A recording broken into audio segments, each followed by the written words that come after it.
There's no Tamimian, there's no Sakibian, there's no Shakib, তোর প্রতি আর কোনো অভিমান নেই, ক্ষমা করে দিস বন্ধু। সব ধরনের ক্রিকেট থেকে অবসর নিয়ে কাঁদো কাঁদো অবস্থায় সাকিবকে নিয়ে যা বলেছিলেন তামিম ইকবাল, কেঁদে দিলেন হাজারো সাকিব তামিম ভক্ত।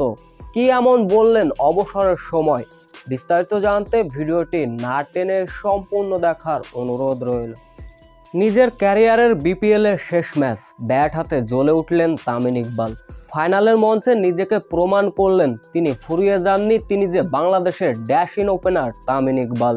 কেন যে তিনি ওপেনিংয়ে এতদিন বাংলাদেশের হয়ে এমন সার্ভিস দিয়েছিলেন।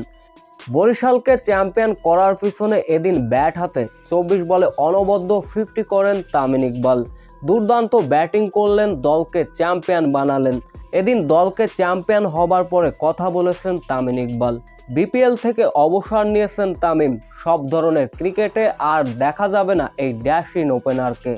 বিসিবিও তাকে যোগ্য সম্মান দিলেন, সব ধরনের আয়োজন করলেন। সঞ্চালকের প্রশ্ন ছিল, আপনি কি কিছু বলতে চান এই বিদায় বেলা? কাঁদো কাঁদো অবস্থায় দেখা যায় তামিম ইকবালকে। অশ্রুমাখা কণ্ঠে তামিম ইকবাল বলেন, আপনারা সবাই সাকিব তামিম দ্বন্দ্ব আর বেশি দূর এগিয়ে নিয়ে যাবেন না।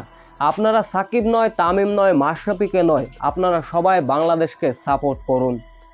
এক পর্যায়ে তামিম ইকবাল ভক্তদের সামনেই বলে দিলেন, আমার আর সাকিবের দ্বন্দ্ব বা মনোদ্বন্দ্ব বা সাকিবের প্রতি কোনো অভিমান নেই। তামিম সাকিবিয়ান ভক্তরা অশ্রু আর ধরে রাখতে পারেননি তামিম ইকবালের কণ্ঠে। সো ভিউয়ার্স, বাংলাদেশের ক্রিকেটে এই ড্যাশ ইন ওপেনার তামিম ইকবালকে আপনারা কতটুকু মিস করবেন, এ বিষয়ে অবশ্য আপনাদের মূল্যবান কমেন্টে করে যাবেন।